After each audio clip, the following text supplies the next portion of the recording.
أهلا بيكم. فيلمنا بيبدأ مع كيسي والمنبه بتاعها بيرن عشان يصحيها الساعة 7 بالدقيقة، وبتقوم بسرعة وبتطلع اللبس اللي هتلبسه النهاردة وهي نازلة، وبتظبط نفسها وبتنزل على طول، وبتوصل للكافيه اللي متعودة تشتري منه قهوتها كل يوم. وبيهزر معاها الولد اللي بيعمل لها القهوة، وبيقول لها انها لما بتتأخر عليه بيقلق جدا لانه متعود يشوفها في نفس الميعاد. وبيستغرب كارتز لان بقالها اكتر من 3 سنين بتوصل كل يوم للكافيه الساعة 7:30 بالظبط، ومحافظة دايما على العادات بتاعتها وما بتتغيرش ابدا. وبتحب كيسي انها تاخد كل يوم من نفس نوع القهوة، ولما بتلاقي ان كارتر مغيرها بتتضايق منه وما بيعجبهاش الطعم الجديد، وبياخد كارتر القهوة بسرعة وبيرميها، وبيقرر يعمل لها القهوة القديمة احسن. وبيبان انهم صحاب، وبيبداوا يتكلموا مع بعض عن الزباين اللي قاعدين وبيقيموا كل واحد فيهم. وفجأة بيجي لها رسالة من باباها وبيتمنى لها حظ حلو في المشروع الجديد. وبتحس كيسي انها متوترة شوية لما بتفتكر الشغل، وبتقول لكارتر انها خايفة جدا بالرغم انها مظبطة كل حاجة ومش حاسة ان في اي حاجة ناقصة. وبيشجعها كارتر انها تاخد الخطوة، وبتشرح للمدير بتاعها الفكرة الجديدة دي، وبيقول لها انه متأكد انها هتعجب المدير وهيقتنع بيها. وبتقتنع كيسي بكلامه وبتشكره وبتاخد القهوة وبتروح على الشركة بتاعتها على طول، وبتلم الورق بتاعها وبتستعد عشان تدخل تتكلم مع المدير، وباين عليها التوتر جدا. ولما بتدخل بتستأذن المديرة أنجيلا وبتقول لها انها محتاجة تاخد شوية من وقتها، وبتبدأ تتكلم عن الفكرة بتاعتها، وبتقاطعها أنجيلا في وسط الكلام وبتقول لها انها وراها مهمة تانية لازم تهتم بيها حاليا، وانهم مش فاضيين لأي فكرة جديدة خالص. وبتتفق معاها انها لو نجحت في المهمة دي هتسمح لها تنفذ الفكرة بتاعتها. وما بتفهمش كيسي ايه المطلوب منها بالظبط، وبتطلب منها توضح لها اكتر. وبتتكلم أنجيلا عن راجل مشهور اسمه ريان،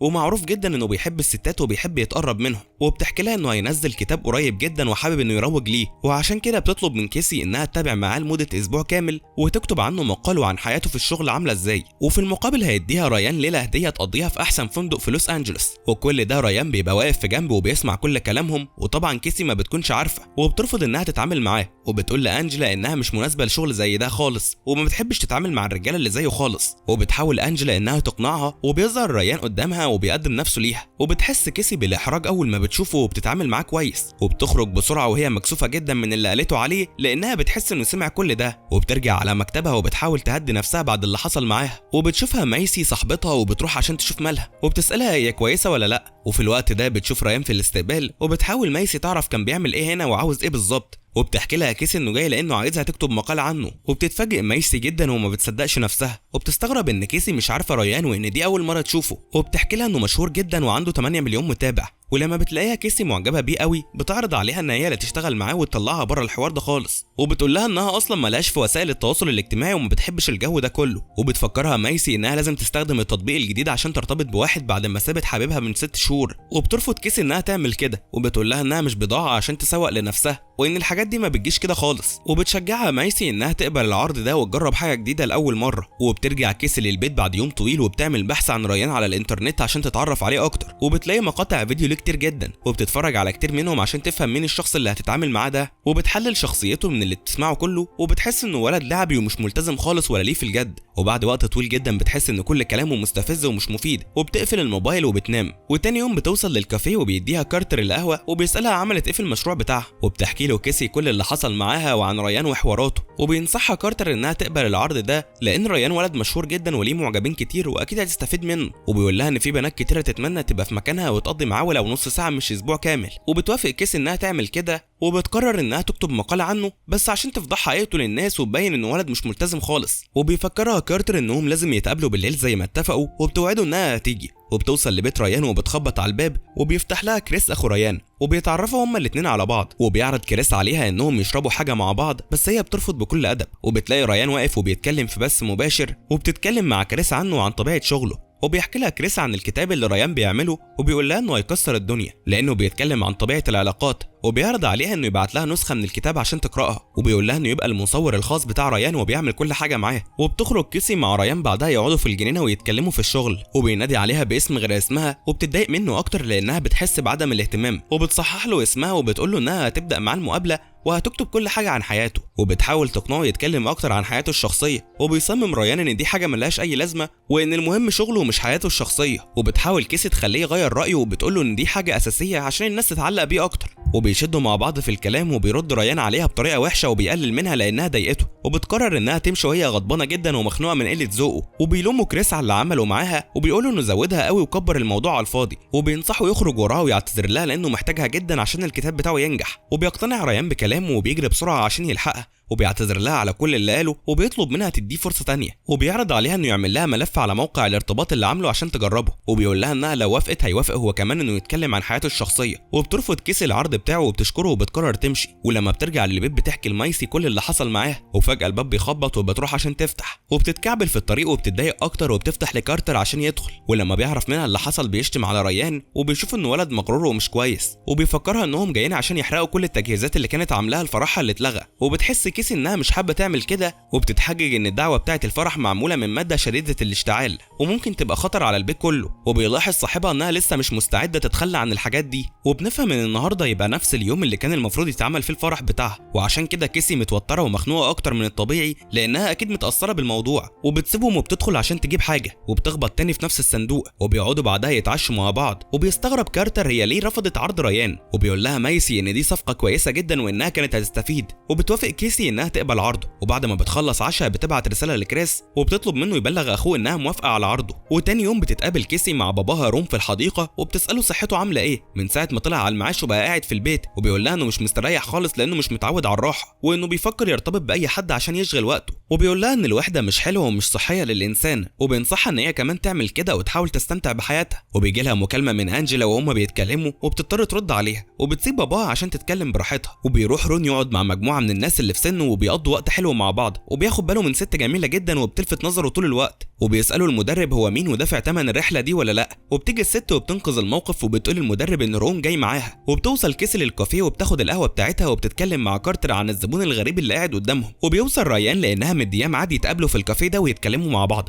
وبينبهر كارتر بيه وبتعرفهم كيسي على بعض. وبيحاول كارتر انه يستفزه بالكلام عشان يعرف شخصيته اكتر، وبيقول له انه صاحب كيسي جدا وما بيحبش اي حد يزعلها. وبيحاول ريان انه يوضح سوء التفاهم اللي حصل، وبيقول له انه ما كانش يقصد انه يزعلها. وبيعرض كارتر عليه انه يلعب معاهم، وبيطلب منه يقيم علاقه الاتنين اللي قاعدين قدامهم. وبيحصل جدال ما بينهم تاني بسبب الموضوع ده، وبتاخده بعدها وبيقعدوا عشان يتكلموا في الشغل. وبيستعد ريان عشان يخليها تعمل ملف ليها على الموقع زي ما اتفقوا، وبتجهز كيسي كل الاسئله اللي حابه تعرف اجاباتها من ريان. وبتحس كيسي انها مضغوطه وبتخاف تتلخبط، وبتقترح عليه انها تساله ورا بعض. وفي المقابل بيضغط ريان عليها انها تكتب الملف، وبيطلب منها صوره ليها عشان يحطها في الملف. وبتكتشف ان في حاجات كتيره جدا مش عارفه تكتبها، وبيعرض عليها ريان انها تيجي لبيته عشان يساعدها في الموضوع ده، وبيقول لها انه هيخلي كريس يصورها، وبيحطوا مع بعض خطه عشان يمشوا عليها. ولما بتوصل الشركه بتجري مايسه عليها عشان تعرف اخر التطورات، وبتقول لها كيسي انها بتدور على حساب ريان على الانترنت عشان تجمع معلومات عنه اكتر. وبتحس مايسه من كلامها انها معجبه بيه، وبتضغط عليها عشان تعرف. وبتحاول كيسي انها تدافع عن نفسها وبتاكد لها ان مفيش اي حاجه خالص من الكلام ده، وما بتصدقش مايسي كلامها، وبتقول لها انها بتضحك على نفسها لانها باين عليها كل حاجه. وبتقول لها كيسي انها بتعمل كل ده عشان شغلها ولانها محترفه وما بتحبش تعمل شغل ناقص. وبتضغط مايسي عليها عشان تحكي لها كل التفاصيل اللي حصلت بينهم، وبتعرف منها انه اتعامل معاها كويس جدا وكان رقيق معاها. وتاني يوم بتروح كيسي بيت ريان زي ما اتفقوا، وبيفتح لها ريان الباب،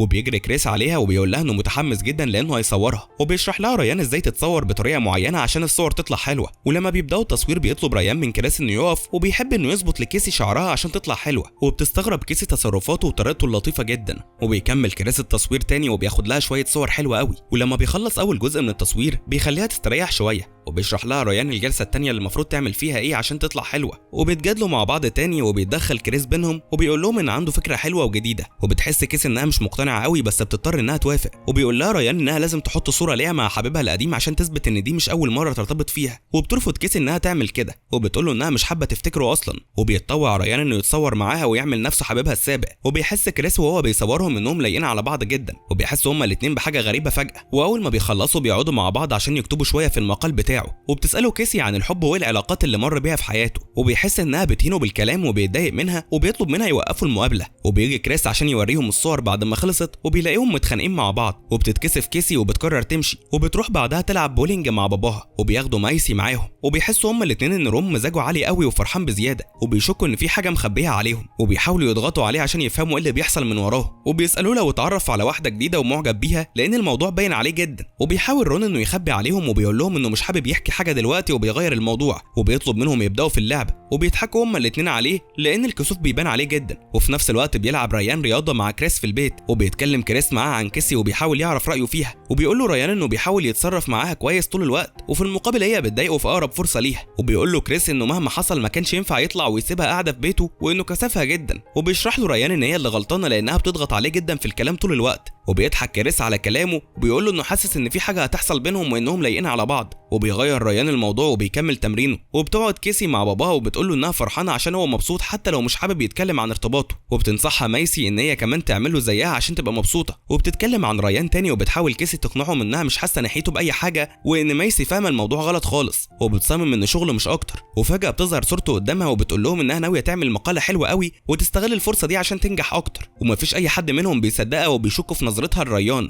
وبتكمل في اللعب وبتبعد عنهم. وبعدها بتقابل ريان وهو بيطلب اكل صيني وبتساله هو بيعرف يتحمل الاكل الحار بجد ولا بيمثل، وبيتحدوا بعض هما الاتنين وبيقرروا يعملوا مسابقه في الاكل الحار ويشوفوا مين اللي هيكسب.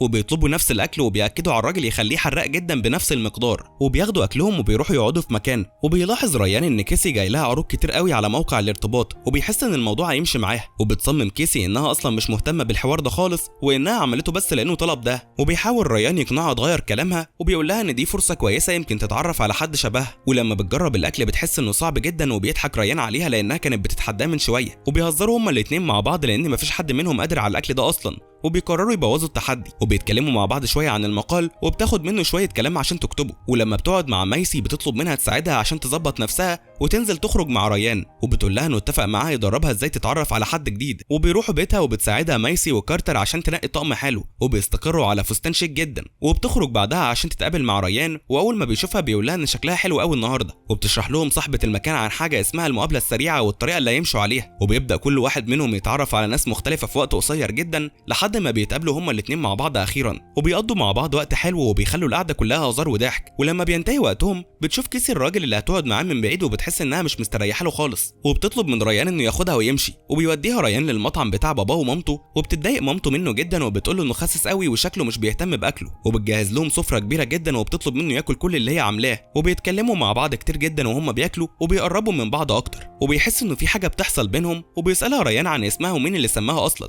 وبتحكي له انها بتحب اسمها جدا لان مامتها هي اللي مختاراه ودايما بتفتكرها بيه لانها ماتت من فتره طويله. وبيحكي لها ريان عن باباه ومامته وبيقول لها انهم بيحبوا بعض جدا وانهم عايزينه يبعد عن حياه النت كلها ويستقر في كل تفاصيل حياته زيهم. وبيقول لها انهم عايزينه يدير المطعم بتاعهم وهم يقعدوا يستريحوا في البيت. وبتشوف كيسي ان محظوظ جدا لان باباه ومامته لسه عايشين وموجودين حواليه، وبيوصلها ريان لحد بيتها. وبتساله كيسي لو متعود يودي كل بنت بيتعرف عليها المطعم اهله، وبياكد لها ريان ان هي البنت الوحيده اللي عرفها على اهله لحد دلوقتي. وهم بيتكلموا مع بعض فجاه بيظهر لها الملف بتاعه على الموقع بتاع الارتباط، وبيعرض عليها ساعتها انهم يخرجوا يتعشوا مع بعض بكره، وبتوافق وبتشكره على كل اللي عمله معاها وبتودعه وبتدخل. واول ما بتفتح الباب بتلاقي كريس سايب لها نسخه من كتاب ريان الجديد، وبتبدا تقراه وبتحس ان ريان بيتكلم في الكتاب بنفس الطريقه اللي بيتكلم في الفيديوهات بيها، وبتحس انه ولد مش سهل وغريب جدا. وفي الوقت ده بيتصل ريان بكريس وبيطلب منه يلغي كل مواعيده بكره لانه مش فاضي، وبيحكي له كريس انه بعت نسخه من الكتاب لكيسي، وبيتضايق جدا لانه بيحس ان ممكن تفهم ان كل تصرفاته معاها كذب، وانه بيعمل زي ما كاتب في الكتاب بتاعه عشان يجذبها ليه. وبيجري على بيتها بسرعه وبيطلب منها انها تديله فرصه يفهمها الحقيقه، وبترفض كيسي انها تسمعه وبتقول له انه راجل كذاب وبتاع حوارات، وبتقول له انها ندمانه لانها فتحت قلبها تاني للراجل بعد كل اللي حصل فيها قبل كده، وبتتهمه انه بيستخدمها بس عشان يعمل عليها تجربه كتابه ويشوف الموضوع هينجح معاها ولا لا. وبيتهمها ريان ان هي كمان بتستغله عشان تنجح في شغلها، وبيتخانقوا مع بعض خناقه كبيره. وبتدخل كيسي بيتها وبتقفل الباب في وشه. وتاني يوم بتصحى كيسي متضايقه جدا وبتحس انها مش متحمسه تعمل اي حاجه خالص، وبتلبس بالعافيه وبتوصل للكافيه. وبيحس كارتر انها مش في المود خالص، وبيحاول يعرف منها ايه اللي حصل معاها وليه زعلانه قوي كده، وبتحكي له ان ريان طلع مش كويس وبيضحك عليها، وبيدعمها كارتر في الكلام وبيحاول يهديها. وبتتحسن نفسيتها شويه وبتقول له انها مش عارفه تتصرف ازاي في موضوع المقال بعد اللي حصل، وبينصحها انها تكتب رايها فيه بكل صدق وتحاول تبقى شفافه. وبتتقابل مع مايسي على الغدا وبتحكي لها اللي حصل بينها وبين ريان، وبتعرض مايسي عليها انها تتصل بعمها بيلي عشان يتوسط لها عند ريان. وبتصمم كيسي انها مش محتاجه لده، وبتجيلها رساله من المديره بتاعتها وبتطلب منها انها تيجي في مكتبها حالا. وبتتخض كيسي وبتحس ان في مصيبه، وبتهديها مايسي وبتقول لها انها لازم تتعامل بكل هدوء. وبتتخانق انجيلا معاها لان المقال اللي كاتباه عن ريان مش عاجبها خالص، وبتقول لها انها مستحيل تنزل المقال ده لانه مش حقيقي ومطلع ريان شيطان. وبتدافع كيسي عن نفسها وبتقول لها انها كتبت كل اللي هي شايفاه لانها اتعاملت معاه وعرفته على حقيقته. وبتجرحها انجيلا بالكلام وبتقول لها انها متحيزه لرايها بس وكتبت كلام مش كويس